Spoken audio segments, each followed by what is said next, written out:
కొణిదెల పవన్ కళ్యాణ్ అమ్మ కడుపున ఆఖరివాడిగా పుట్టిన అందరికీ మంచి చేయాలి, మేలు జరగాలి అనే విషయంలో ముందువాడుగా ఉంటాడు.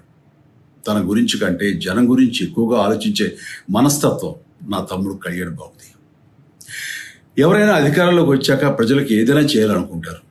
కానీ కళ్యాణ్ తన సొంత సంపాదనని కౌలు రైతులు కన్నీళ్లు తుడిచేందుకు ఖర్చు పెట్టడం, సరిహద్దు దగ్గర ప్రాణాలొడ్డి పోరాడే జవాన్ కోసం పెద్ద మొత్తం అందివ్వటం, అలాగే మత్స్యకారులు ఇంకా ఎందరికో తాను చేసిన సహాయం చూస్తుంటే ఇలాంటి నాయకుడు కదా జనానికి కావాల్సింది అనిపిస్తుంది. ఒక రకంగా చెప్పాలంటే సినిమాలోకి తను బలవంతంగా వచ్చాడు, రాజకీయాలు మాత్రం ఇష్టంతోనే వచ్చాడు. ఏ తల్లికైనా తన కొడుకు కష్టపడుతుంటే గుండె తరుక్కుపోతుంది. అలాగే ఏ అన్నకైనా తన తమ్ముడు అనవసరంగా మాటలు పడుతుంటే బాధ వేస్తుంది. అలా బాధపడుతున్న నా తల్లికి ఈ అన్నయ్యగా ఒక మాట చెప్పాను.